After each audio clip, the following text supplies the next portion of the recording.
Hello, this is Stuart Roberts, founder of Haircuts for Homeless, and welcome to the Hear Me, See Me podcast. I'm going to be talking to people who are truly inspirational to me. Some you may have heard of, and some you haven't, but you really need to hear their story. Hello, this is Stuart from Hear Me, See Me podcast. I've got a lovely lady with me today who I recently saw speak at an event. And I was really taken with what she had to say. Today I'm with Jo Irving, Empowerment Coach for hairdressers. How are you, my dear? Hi, Stuart. Thank you so much for inviting me. I'm so excited to be here. Yeah, I'm really good, thanks. Good. Feeling all right? We all say that anyway. We wouldn't say any different, would we, really? How you doing? I'm fine. Actually, really shit. No. Yeah, that's fine. Great, thanks. Tell me, like, for anyone who doesn't know, like, you're well known in the hairdressing industry, but we'd probably like to know a bit about you personally as well. Like, what part of the country did you grow up in? What sort of background do you come from? So I am from Surrey originally. I live, my salon's here in Reigate, and I was brought up in Epsom. And just like, I always kind of talk about my family actually, because they were all entrepreneurs. Like my granddad was a cabbie, my nan was a cleaner. Like they all worked for themselves. And then coming down, my dad, completely opposite, had his own business in Harley Street, and my mum had her gallery. So like, it sounds really kind of bougie. It kind of wasn't really when I was growing up, but I've got this real, like my granddad would always be like, you've got to look after your clients and sugar them up and look after, it was always about looking after people, like serving people, I guess. Yeah. So, yeah, my background is very much business-led, but my dad more business, and my grandparents, who I absolutely adored, was much more about serving the people and like really looking after people. It's a good explanation of hairdressing, isn't it, really? It's a strong business, but it is all about people as well. Yeah, 100%. That's kind of what makes it work, isn't it? What took you into hairdressing? How did you choose that? I don't know. Now I realise that I'm massive ADHD and dyslexic, and I think I never really kind of got what was going on at school. Like I have really vivid memories of being in the class and like everyone was doing something, and I was like, oh, what are we doing then? Like just not really a clue what was going on, but quite happy. Like I wasn't really self-aware enough to know that I was different, but I was just like never really had a clue what was going on. And I absolutely loved, we used to have a hairdresser from Vidal Sassoon come to our house. She was just really cool. I just loved her. And then my mum had a friend that was also a hairdresser, just really cool. And I really loved being in their company. And as I got older, like when I was 8, I used to cut my granddad's hair for marshmallows and £1 from, he used to get like the tube of marshmallows. That's how he used to pay me. Hideous haircuts, but it was great. And just, yeah, I liked being creative and doing more than sitting and writing. And hairdressing just really fit that actually. I went to Guildford College to start out. And I did hair and beauty, more like makeup because I wanted to go into film and whatever. And the tutor actually came to my mum and was like, Jo needs to be a hairdresser. Like she's good. She's got what it takes. And I think out of everyone, I was the only one that carried on doing hair in my whole group. I just love it. I love how you make someone feel. I love that you can be creative. I love that it's only down to you. Like you did well, and you can see that I did well. Do you know what I mean? Yeah. Like I need that pat on the back. I think I'm that person. Me too. I just love it. Yeah. That's interesting you say that. I mean, that I think that's what makes hairdressers tick.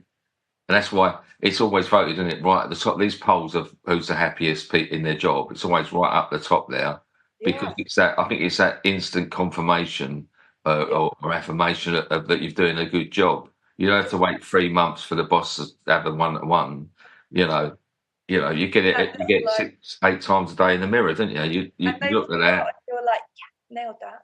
Yeah, yeah. So the absolute opposite of that is when they're not happy and you just think about it That afterwards. Like, sick oh, feeling in the pit of your stomach when you know, like maybe if you're rinsing the colour off, oh no, that's not right, or and I do a little wedding hair. So from oh about 99, I was working up in Gretna Green. So I was doing like 10 weddings a day. I was doing a lot. wow, And again, it's that, it's a big deal. People have thought about it for a long time. Not so much up there, actually. It's very much they don't have trials. They're eloping. So they've come from yeah, miles away. They're just popping in. They're going to get married and go. So the pressure isn't there, and they're a bit like, do what you like. It's amazing. But then coming here, and weddings are much more like, I've spent 2 years thinking about this and the rest of my life planning it, is the pressure is a lot. So it can really get you if you feel like they're not happy. You really give so much. But when they are happy, you're like, yeah, it's like, yeah, it's such a high when people are happy because you've done oh something. yeah. It's so where did you go to from college? What was your journey from there? So I'll be really honest. I'll tell you the real story, Stuart, because I feel like you're the kind of guy that would appreciate this. Yes, So I went and I lived in Jersey for a bit. When I was about 18, I moved to Jersey just to work in a hotel for the summer, and ended up going back to work in a hairdresser's, which I loved. But because I'd gone from college, I don't know what your journey was into hairdressing, but when you're at college, it's like, here's your MBQ, away you go. But then you're still actually not qualified. Like, you can't go into a salon and get a job as a hairdresser. You no, still have to go through the process. mm. So I worked in this salon in Jersey, and it was the 90s. So it was lots of like ladies at lunch, and it was 97 actually. And it's quite an affluent place, and they liked a nice little blow dry every week and a hair up. So I used to do a lot of that, which kind of got me into loving hair up. Like, I just couldn't believe that could possibly be a job. And then I came back to Epsom, and I worked in a hair salon. So bearing in mind, I've never had that thing where I've been put on the floor, like in a salon. I just applied for a job as a hairdresser, and I got the job from being an assistant in this place in Jersey. So I got the job as a hairdresser. I did the trade test, passed. And then about 2 months, maybe a bit more later, the manager left. And I went for that job, and I got that one as well. So I basically went from sweeping the floor to employing people to sweeping the floor in about 3 months, just by blagging it. Because my self-belief, when you're young and you're just like, I can do anything, my self-belief was that high. I don't know where that came from, but yeah, now I'm like, I never went through the process of being put himself on the floor. I was like, I'm not waiting anymore. I'm here. I'm doing it. Yeah. And I've got a big belief in, find it difficult with the school system, and just to go down that route quickly. It's not always the way, is it? Like, some people are far brighter than their grades, and I feel that now so deeply for my own children. Mm. And for teenagers coming up, I'm like, just because you haven't got X, Y, and Z doesn't mean that you're not incredibly talented and that you're going to achieve big things. And I was very much, I think, from my grandparents and my parents, that was very much instilled in me, just to go and grab it, go and do it. But yeah, somewhere after that, I completely lost that self-belief and was just like an utter dribbling mess for like a good 15 years. But when I was younger, I was so confident. Yeah, if you could capture that. I could sell that. Oh my God. Yeah, yeah, yeah, yeah. That's incredible. You know, like that. I do feel, because you say about the education system. The education system works for a chunk of kids. Yeah. Because if you're a square peg and it's a square hole, isn't it? So if you fit in that square hole, you're fine. Yeah. But if you're a round peg or a triangle peg, or a star-shaped peg, you don't get it. You don't get it, and there's not. It's better. It's obviously better now than it was years ago. Yeah. I mean, when I was at school, I was writing chalk on the board and things. You got rubbers thrown at you, but I used to get put in the sand pit or making Play-Doh, and I'm like, yeah, and then you've got your own business in Wall Street. Like, don't worry about it. yeah. And I feel like most hairdressers are a star-shaped peg. Like, Yeah, we are. Yeah, 100%. But they don't necessarily, and that goes on nicely, I think, to why I do what I do now, because there's this whole self-worth, all these like limiting beliefs, and I wasn't this and I wasn't that, and I didn't do this. So then we have all this like layers of low self-worth that we may not even be fully aware of, but it kind of eats away at you. But actually, hairdressers are fucking amazing. Like, they deal with so much, they're so creative. Yeah, just a completely different breed, and I just want to celebrate them, and I want them to step into their power and see how incredible they are. Yeah, I mean, it is a wonderful industry. I mean, it's got its pitfalls, and it's got its problems like all industries. But I think I'm 50. No, I'm sort of 48 years in or something. And I still enjoy what I do. I love cutting hair. And it's but I've sort of, before we go into what we're going to talk about, I'll explain a bit about this. It might relate, is the fact that I fell out of love with hairdressing. I say this a lot when I'm asked about haircuts for homeless. I'd completely, that passion you talked about and that enthusiasm, everything that I had when I went in it, and did a lot of the same things, like just jumped in with both feet. And, my first salon, I sold my house and bought a salon. Didn't have any thought about it, like, what a gamble. I look back and I was speaking to my kids the other day and I realised that I was, I think, 26 or something. And I sold my house and bought a freehold property. and, We're so confident. and me and my dad done it, converted it, And the funny thing was that it was such a great learning curve, because I think I bought it in June 1988, right? And I'd got a bank loan that you paid quarterly, and it took me and my dad till October to get it converted, because I didn't want to pay how much it cost for a refit. And the first day of trading in the October, my sisters, I love my sister. She's helped me run the business ever since it began. And she said, "Oh, we've got a letter from the bank where we've gone overdrawn, and they're shutting our bank account." And it would have been cheap, because I hadn't realised that if I'd have just got someone to come in and borrowed 20 grand and had it like all singing, dancing, and it would have been open within maybe 4 weeks, I'd have had another 2 months of trading to pay off that first loan. But I didn't get that, and just all these things you learn about. And Love those stories though. They're the I best. know. Like, they're the ones that inspire us so much. Like, no one wants to know that you went in and everything was great and you smashed it and da da da. Like, we want to know that there were days where you were like, "Oh mate, this isn't going to work," and Yeah. I'm eating jacket potatoes for a month. Like, I feel like if we were honest, we've all been there. Yeah, and yeah. when it turns around, you're like, yeah, like, that's the story. That's what you learn from, because I'd never been a manager. So I didn't make myself a manager like you did. I was hairdresser for 5 years, working in a local salon.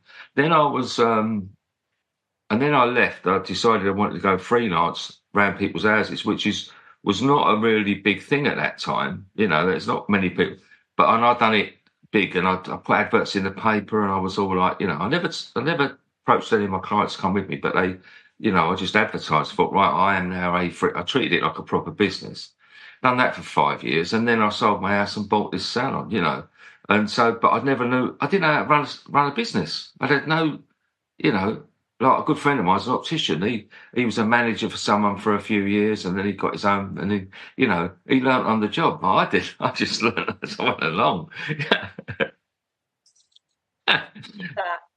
Yeah, and but what happened was, like, later on, I won't take too much time, but later on, by the time I started haircuts for homeless, I was 25 years in as a salon owner, and I'd lost, and this might relate later, I'd lost all my passion.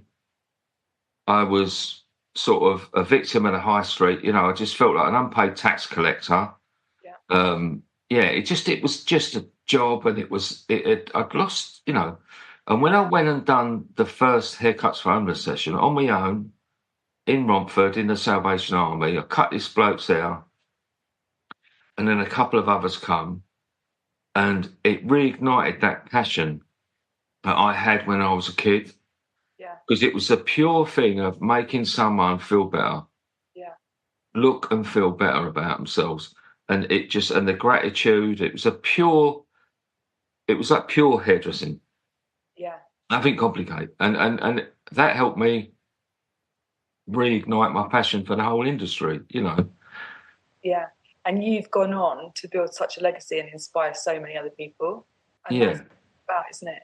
When we're saying about that instant gratification, you get that tenfold because you get it with your client, but you also get it with the people that you inspire. yeah. It's just so important. So tell me more about. So how did what you do come about then, from being a salon hairdresser to what? I know you've got a salon as well, haven't you? And Yeah, I've got a you're a salon very now. busy lady. I am. Do you know what? I'm actually not. I'm not. So I was doing a lot of weddings. So I was doing probably about 4 a week. And probably the most amount of money I've ever earned. Like, it was amazing. Life was great, but it wasn't great because I've never been so unhappy. Oh God, I was just wrecked. My body was wrecked. I've got back stuff issues from years ago that has continued and now got just so much worse. But so when you're low and you're not in a good space, your body's basically screaming at you. And mine was my back. And I used to get tonsillitis like probably every 6 weeks or something. And so I was constantly ill. And I was just living this because my self-worth had been low, I don't know why, from some point from years ago, my reaction to that was to prove myself. So I think from being a young mum as well, I had my first child when I was 20. I was pregnant at 22, had her at 23. So young mum, hairdresser. So I'm just ticking these boxes at the moment. So I wanted to prove to people that I could be successful. I wanted to prove that I was good enough, that I was clever enough, that I was enough. Because that's where I was getting my value from, my worth from.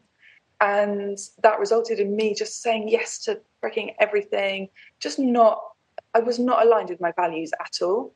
And I basically had what I now know is like a nervous breakdown, but I'll call it a breakthrough. Felt like a breakthrough, where I couldn't make tea, I couldn't speak, I couldn't go to the shops on my own, I couldn't do anything. I was just a mess, basically. And my poor husband he'd sent me to talking therapy, CBT, sent me to all these different things because he was just panicking. I was like a child. He'd take me somewhere. He'd have to drive me because I couldn't drive. And I'd just be crying. I wouldn't want to get out of the car. I just was so far from who I am. It was unreal. And then I had something called EFT, which is what I just mentioned to you, emotional freedom technique. And I came out and I was literally giggling, like I was so happy. And shortly after that, I went on a retreat with one of my friends' cousins run a yoga retreat in Ibiza.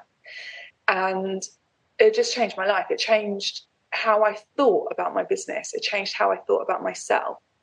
And as a direct result from that retreat, even on the plane home, I just had this download of ideas and positivity and just good stuff. And I was kind of writing all these notes. And I got off the plane.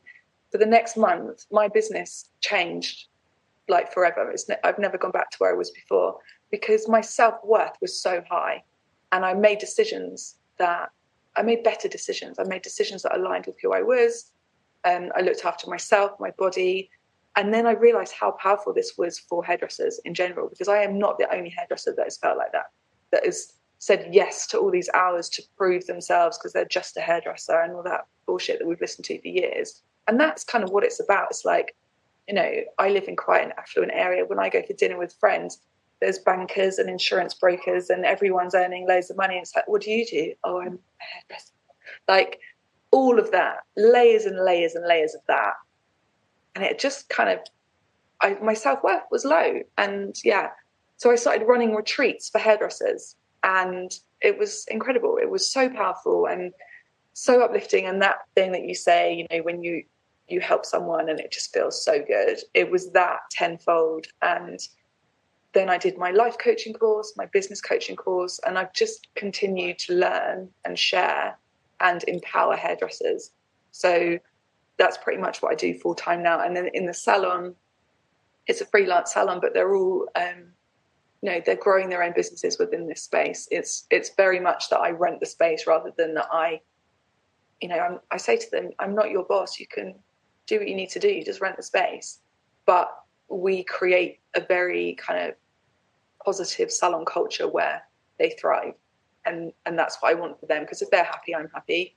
But then in this space as well, we run coaching days and empowerment days for hairdressers and creative business owners. We do meditation, sound baths, all that kind of stuff, but also like gritty, proper coaching where we're like, right, we need to work through this. How are we going to get you feeling better? Because it's changed my life. And if I hadn't have had the help that I had, and if I hadn't have had that breakdown, I guess, I don't know that I would be here, if I'm honest. It was bad. It was low.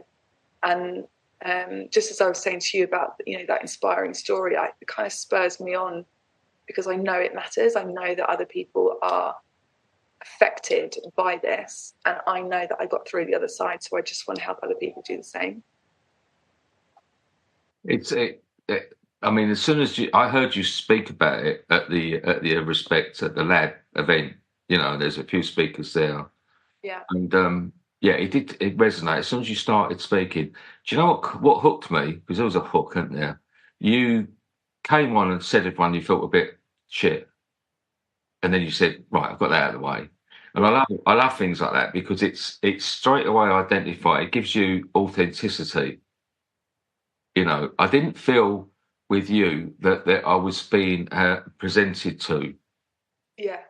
You know, and I think that's very important. And funny enough, I'd done a talk. It was my birthday Saturday. I went to Lancaster University and had a talk. You know, so I postponed my birthday till yesterday. So I thought I'm going to still have a birthday, but I'll have it on Sunday. And it was really good. But a lot of people said that about me is that I come across very authentic, and it's because I think you have to respect people enough to give them your honesty. You know, like if you want them to really take notice of what you've got to say. That's so interesting, and I love that you say that as well, because someone told me once, when you go on stage to speak, never ever say that you're nervous. But that makes it so much worse for me because I am nervous, and as soon as I share that, I feel like, also shame grows in silence. So the more that I'm pretending not to be nervous, the more that I'm like, so Yeah. I just have to say, Yeah. I'm actually really nervous, guys. Okay, bear with, and then I'm kind of all right. Yeah. Do you Yeah. find that helps to say Yeah. that? Yeah, it is if you are feeling it, you know. And I'm lucky. I mean, I don't. I mean, some people have got to do that. I forget how many. It was quite a lot of people I was speaking to on Saturday, and some people would be worrying about it. You know, it's a long train journey there, and they'd be worrying all the time. I don't think about it, to be honest, and I've just, because the easy thing for me is I'm just telling about me, so I know that inside out. So I haven't got, I haven't got to rehearse it or anything. I've got it structured. Obviously, I've learned I have to structure it, and I'm very visual. So with me, I have images. So I've got a slideshow, and rather than statistics I just got these images that come along and they prompt me. So I find it okay. But I get, as soon as it's okay about 5 minutes before I go in there. Yeah. Then it's like, I'm like, oh. I try and go to the prayer room right before I go in, and the woman was looking for me. I think she thought I had diarrhea or something because I've been in there a while. But I used to in the salon. I used to call it the prayer room because like it's your safe space, isn't it? If it's all getting on top of you, a tip for anyone: use the prayer room. Because you can ground yourself, and if you're I'm not religious, but if you are religious, you can say a prayer, it's like, get me through today, you know what I mean? It's a time out, isn't it? And it's so crucial to have a time out when things are getting on top of you. I think as well, a lot of hairdressers are empaths, so they feel the energy around them. So if you're in a salon, full of clients and stylists and everyone else. It's, you just need a little moment on your own, don't you? Just to like get rid of that, cleanse it. Yeah. I'm going to use that. Yeah, please do. I used to, in the salon, I used to have a sign as well. I think the staff hated my signs, and it was like there was a sign in the start. I used to call the staff room the low pay area, because if you hung around in there all day, you was not going to get paid well. True. And I used to have the sign up, smile when you're about to go on stage. Yeah. And that's the thing, isn't it? Because you go out there, people come to you, and they don't want to hear your stuff. They're coming to unload their stuff, and I used to sort of sometimes say, try and leave your stuff at home, but That's what's not in a point of, not being, share with each other, but try not to, make that time for them. Yeah. And as you say, as empaths, completely agree with you there. We suck all that stuff in all day. You've got to have something to sort of counteract that. Yeah. So in coaching, we talk about holding space for someone. So where you're kind of like actively listening and you're kind of just holding space, allowing them to do what they need to do. But we're, trained and coached and gone through all kinds of stuff to learn how to do that. But hairdressers just show up. They're like, does this colour cover grey and da-da-da? But also, tell me about that hideous thing that happened, or tell me about the trauma that you're carrying. We don't say that, but that's basically what we're there for.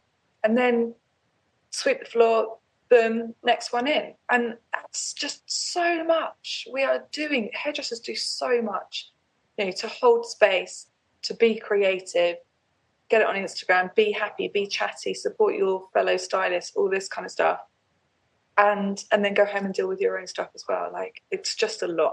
And I think that's why, we were talking about it at the Respect Lab as well, just that we also have stuff going on.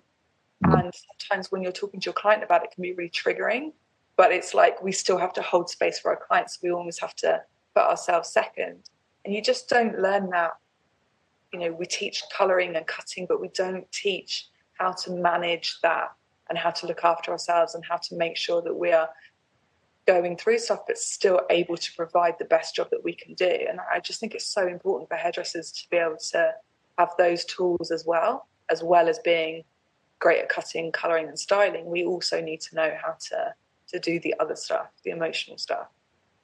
I think it's interesting because as you've explained that, it reminds me very much. I had a guest on the podcast, Gary from PTSD 999, and he's an ex-serving police officer, and he was explaining to me, which I'd never really seen it myself, as that they may go to the worst call, which is he was a transport police, so it'd go to find someone under a train, what's left of them and that. And deal with all that situation, and then as he's going out, there'd be a call, and he'd be on to his next one. Yeah. There was no decompression, he said, and it's almost can be that if you've got 8 clients back to back on a Saturday, you sometimes get 2 or 3 on the trot that have all got these, all these things going on, and it's that decompression, that's probably missing. Yeah. And also, if you have your own stuff, which we all do because we're human, right? So you've got your own things going on as well. It's difficult, especially for young, and I'm not to give them a bad rap, but it's just a lack of life experience, I guess. When you're early 20s, how do you manage where your energy goes? Because you've only got so much. Yeah. And they might go out drinking or go home to their kids or whatever, but it's like you just need that decompression, as you say, that sharing something to fill your cup back up so that you can go again tomorrow. Yeah. I think, we're talking about losing hairdressers to being self-employed or setting up in their garden or whatever. And I think a lot of that is their values need to be met, but they don't realise that it's like, I want to get out of the salon because my values aren't being met and I'm knackered. And I'm finding it really stressful. But actually, that's not going to change at home or working mobile is actually a lot more stressful. But what they really need is the other stuff, the emotional support, I guess, and the understanding of their own emotional needs so that they can decompress between clients or after a long day. I think it's interesting because when you look at, we talked about education earlier, and when you know, it is the thing that's missing, and there's some great colleges out there. And actually, I'm just going to jump right back to the beginning when you said about, you know, coming out of college with your paper, and I used to break my heart a lot of the time, you know, because I used to get them coming in, can I have a job, you know, and they've got no experience at all, and pretty quickly I could tell they had no confidence and no experience, but they've got their bit of paper. Yeah. And I used to try when I could to say, look, I haven't got a job at the moment for you, but I'd actually sit down with them for 10 minutes and give them ideas about how to maybe approach other salons. Yeah. You know, with improving their confidence and maybe doing a different tactic. Later on it was more like saying, well, what, you know, think about doing some videos, and rather than just I get all these like bits of paper through the door, but send someone, you know, email someone a video of what you like and what you know, try and give them some ideas of that, because there, as you say, there's that set thing of the hair training, but it's the people training. Yeah. You know, the people training, the life training, the business training. And I think that really should come into it quite a bit more. Yeah. And the confidence. So I teach apprentices to be more confident and to understand themselves, so that they're not all the same, and they kind of understand their strengths, I guess. And it's so important, because even that thing, because my son has, he did electrical installation at college, and then he went back for a second year to do business. And I met with the teacher, and I'm sure they're lovely, but it was so uninspiring. And I said, Teddy, you're surrounded by people that own a business. Like, I feel like you're going to get more experience outside of college than you are in. So he didn't go back the second year. But it's the confidence of, now what? Like, I've got my skills. I really want a job there, but can't, you know, he's missed the second year of college because we've essentially been like homeschooling him, and he's been learning and doing all whatever online. Yeah. And he needs to show that he's good enough, and that he's savvy, and that he's got the right personality, and he's a people person. Because we all employ a person over a qualification, don't we? Yeah. Like, if they're a good vibe and a good fit, then we're like, yes, yeah. Everything else we can teach them. But they need to know that they have that in them. Like, if they are not feeling confident, they're just not going to do it. And I think the confidence bit is so important, and the self-worth. And that's what I teach apprentices and like new stylists, so that they can be a bit more me, circa 98, when I was just getting myself a job with no qualifications whatsoever. Me in 88, I'm 10 years behind you. But I look at, I'm sure I'm more than 10 years behind you, by the way. But I look at the thing when we say about like it's almost like investing in people, you know, and that old thing of investment in people and that. But the reality is, a lot of the time, I'll take myself back to being a salon owner, and when things are flying, you know, and you've got that. But when it's that odd thing, isn't it? When things are really plummeting a bit, and it's the time you need it most, and it's the time you can't see the possibility of investing any money at all in anything like that. But it really is the answer, isn't it? You know, like, to get someone like you in to help. Yeah. But not necessarily. There are so many free things online. I think if someone's in a really low spot, like, they cannot see out of where they are. So they might physically be feeling quite drained because their energy has gone into like getting through the day and like, lovely. And actually they're coming home and they're crashing, and they basically want to stay in bed. If you're listening to this and you resonate to this right now, this is my advice. take it easy, but also like think of a time that you have felt like this before and know what's possible for you. Because sometimes when we're in that space, we cannot see any other option. And I think it's really important to look for the evidence. So the evidence could be a time that you felt like this before.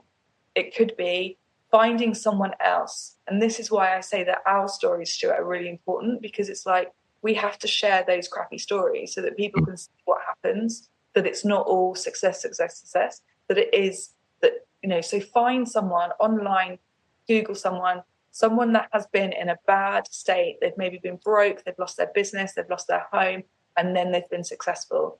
I do that all the time. I'm constantly researching people that have had, that are in a space that I feel that I'm in, because it really helps me come out of it.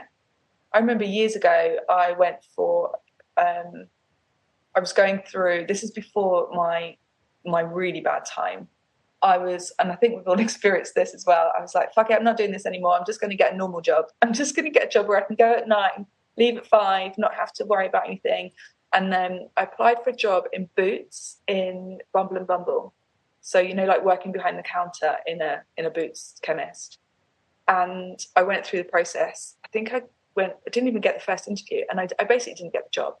And I was like, oh my God, what's kind of loser am I that I'm not good enough to even get a job here. And all my friends were like, Jo, they're not employing you because they know that you're going to leave because you're overqualified.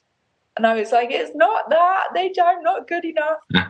Now I work with the Bumble and Bumble global team. Like I work with it, I think about 6 months later, Bumble head office, Estee Lauder, asked me to create their wedding collection for them. Like it's that, those are the times. But I went for a run at that time with a friend, and I was saying that I was really struggling. And at the time I hadn't really told anyone that I was struggling, because I was so like proud and wanted people to think that I was successful, and God forbid anyone knew that I was struggling. But I remember I went for a run with my friend, and she was like, oh, my dad struggled when we were kids, and we all got taken out of private school, and he had to get food stamps, and his brother lent him loads of money, and like basically that, and then they lived in this massive mansion now.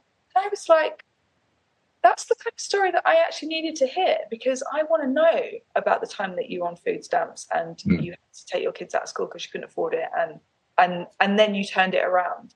Because hearing that makes you know that it's possible. It makes you know that this is not the time that I should stop and go and lick my wounds and just give up, but this is the time where I should reassess and think about another way. Because just because it's not happening now in a way that you want it to happen doesn't mean it's not possible. It just means that you need to reassess and look again. And I think it's important. It's important to know the bad that turns into good, rather than just the good that then turns into amazing. I think another one as well is that we often don't do. I mean, a lot of this thing of one of my favourite sayings is, you can look at the past but don't stare. So, you know, don't dwell on all that, you know. But sometimes we don't actually have a positive look back. True. And to see what we've done, to see how far we've come, because we're only looking that far back. Yeah. And between there and there, that might be rubbish. Yeah. But actually, if you look that far back, you've done that, you've done that, you've done that, you've done that. It went down, it went up, and, you know. And you look back and you think, well, I've done that. The proof is there. Yeah. What you're capable of getting over. Yeah. So it's that sort of positive glance back, isn't it? It makes me feel excited for the future as well, because even if you're low, you know, those days where you can't get out of bed and how am I going to do this and how's this going to happen? I had a lot of those conversations in COVID, actually, because I was coaching all the way through that. And there was a lot of, literally, there's no money. How am I going to feed my kids? How am I going to do this? And it was really like, mate, we need to dig deep and look at not just the surface layer, but we need to like come in and really come back to yourself and your own personal strength, and then come out the other side. And do you know what? Sometimes that is getting a job in Morrison's. That is getting a job in, well, I can get a job in Boots, but it is just doing something low, because that is such a boss move. Like, it's such a boss move.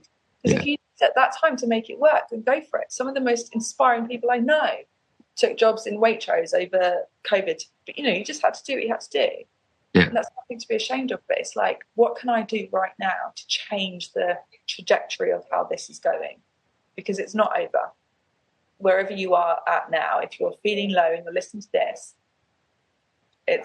you are not over. You are just taking some time to look at another way of doing things. So researching stuff online, free, definitely do that. And also anything like Timely. Timely is like a free app, and it's just great for meditation. Sounds a little bit kind of wet in this situation, but it's just any time that you can take to come back to yourself and really lean on your inner strength. I think it's really important, and you don't have to pay for that. That's free. What was that at? It's called Timely, Timely. Right. It's just really good. I send it to my clients all the time. It's just sometimes it's like, I've got 5 minutes and I'm feeling like this today. Or there's even meditations on there, or kind of could be music that are for people that maybe work in the service industry that are feeling anxious after a shift or before a shift, or it's quite specific. There's just loads of stuff on there, and I think it's really good. Yeah. The other thing is just getting out in nature, because I do the same dog route around the park, and I've been there when it's been the middle of winter, it's freezing cold, there's no leaves anywhere, and then I've been there on a hot sunny day, and I've been there when the new flowers are coming through, and it just always gives me hope, because I just think that's life, isn't it? Sometimes there's nothing going on, and sometimes there's like new beginnings, and I just think nature just really connects you back to yourself. Yeah, definitely. I am that annoying friend that's like, go for a walk. Yeah.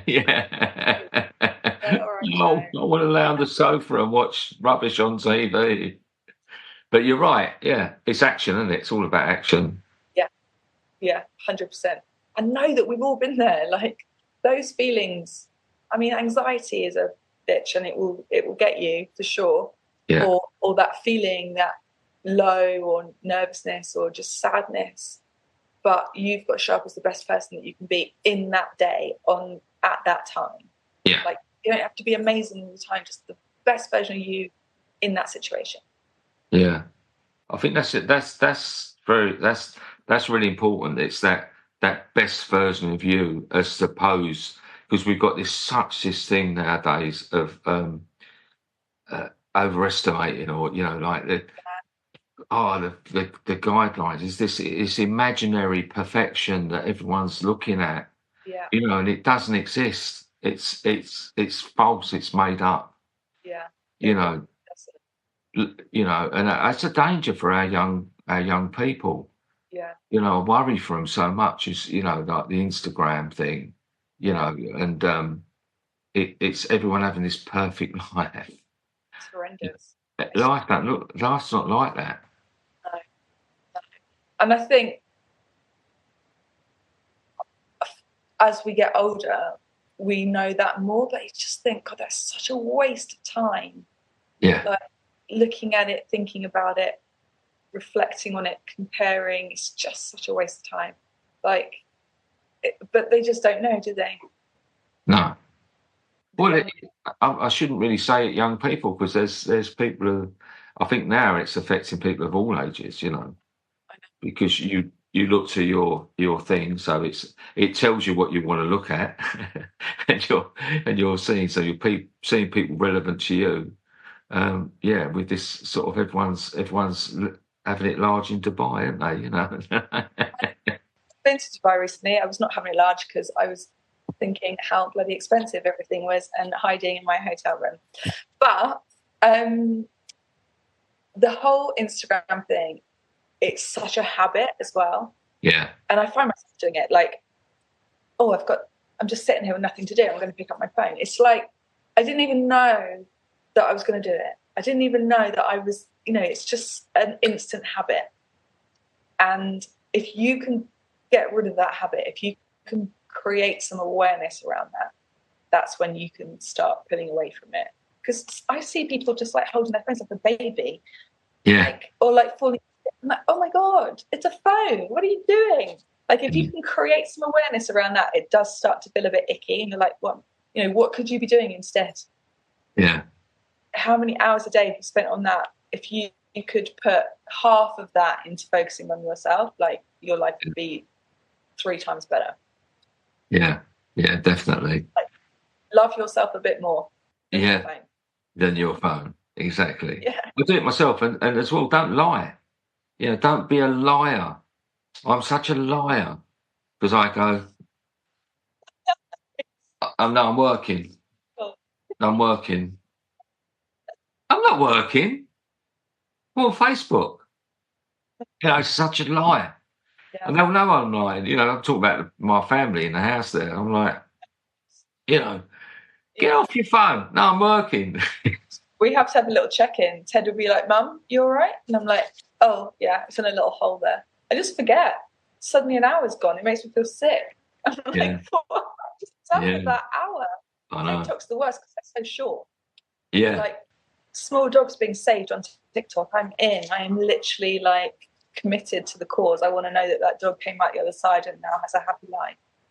Well, I'm watching things.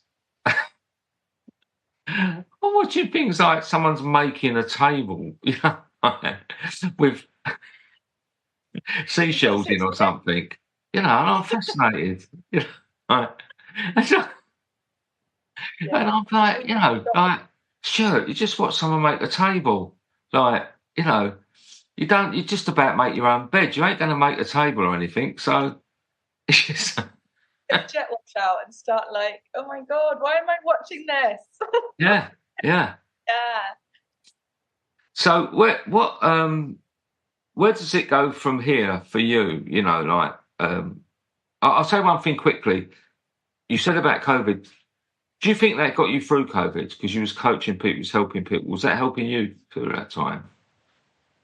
So I have never worked so much as I did in COVID. I was coaching 25 people at a month, and it did. But by the end of it, when everyone went back to work, I was a little bit burnt out because one of my values is creativity, and I just felt a bit off, a bit wonky because I wasn't being creative. So like you were talking about when you're in the salon, your passion went, and you just felt what's what I call kind of wonky. It's because one of your values is to help people and to make a difference, I would say. And when you're not doing that, it feels off. So for me, I was helping people, which was amazing, but I wasn't being creative. So I actually almost like craved being creative. It did help me, but I'm also a problem solver and give me a crisis and I'm your girl. Normal day, I could go either way, but in a crisis situation, I'm all good. So yeah. I think I was kind of all right in COVID anyway, if I'm honest. If your ship is going down, then I'm all good. Right. If just having a lovely holiday, I might have an anxiety attack. Oh, that's crazy, isn't it? I'm just that person. I don't know why, but I just am. Yeah, that's crazy. I mean, it takes me a good 2 days to adjust to being on holiday. Yeah. I can't go for a week because if I go for a week, I'm just adjusting and I'm coming home.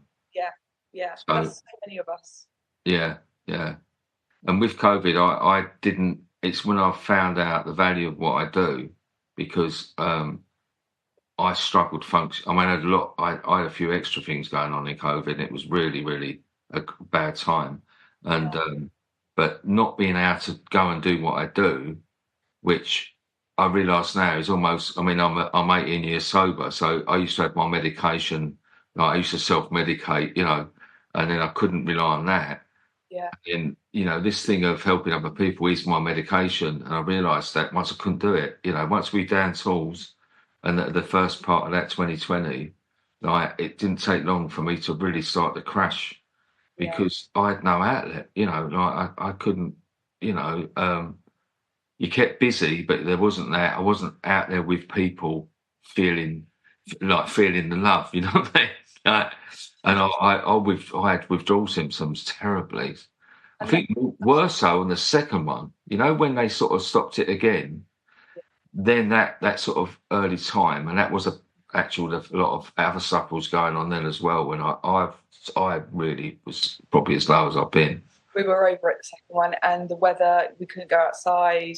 It felt a little bit like, is this it now? Because the first one was a bit of a novelty, and then we're like, oh, okay, we're going back, and it was a lovely time. Everyone was outside. Yeah, it was like doomsday every day. It was bad. no. But one of my values, same as you, is making a difference and helping other people. So when I was coaching, I was able to get that fix, if you like. Yeah. But I can see, when that is face to face, I can't imagine, but I can see how impactful that would be. So I did jump back then, but jumping forward, like where, so what's I'm sure you've got plans. Always got a little plan, Stuart. Yeah, little list. So at the moment I'm working with more, so I've always worked with salons, creating like positive salon culture and just kind of helping people to be more of a team, I guess. And also with salons going freelance or back to employed, like lots of kind of niggles that need ironed out there, and just making sure that everyone's on the same page. So I do that a lot, and here in my salon we hold space for that. Starting to coach or work with apprentices and new stylists, I guess, just to help them understand themselves a bit more. And also working with bigger corporate companies. So I was in Dubai recently with Schwarzkopf. They had this incredible, 2-3 day wellness event for hairdressers, and it was just a dream. It was amazing. So doing more stuff like that. And then I helped their leaders understand their values and really lean into who they are. I think when you're working with a big corporate company, there's a lot of people involved, and it's really Schwarzkopf as a company just want to look after their people more. So just helping them do that, and working with Estee Lauder to do the same as well. So yeah, there's lots of big stuff coming up, but it's it's looking after individuals and salon owners that I love doing. Yeah, that'd be your core.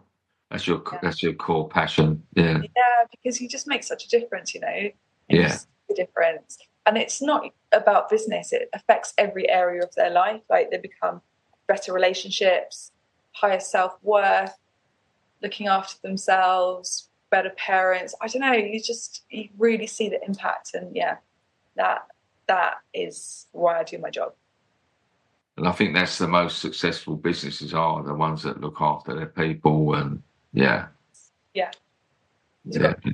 build legacy and look after people. No one wants to make money from unhappy teams, and it's not sustainable, is it? Like everyone's just going to leave. It's the short-term thinking, isn't it? Really, it's Well, I've just seen that it's just nearly the hour, so I'm thoroughly enjoyed myself. I knew I would. I knew, you just get that sort of little connection, don't you, at points when you meet people. And I knew I'd like talking to you. And this is why I love doing the podcast, because you get to really sit down. When do you ever sit down for an hour with someone? Yeah. Yeah, you're right. What we'll do, I'll end shortly, but hang on, because I want to have a little chat. But when I stop recording, but we will put any links that you want as well, so when it goes out, we'll do that. And I'm sure people, I urge people to look into what you do. And as you say, even if money's tight, there's free stuff available. It's just starting to think about looking after that part of you, and people like you do make a great difference. So thank you very much for giving me your time today. Oh, when you asked me, I was buzzing. It's such an honour. I just think you're such an amazing human, and you have such impact on our industry. So it's a real honour for me to be talking to you. Thank you. Oh, that's very kind. I'm going to blush now, so I'm going to end it there. Thank you very much, Jo.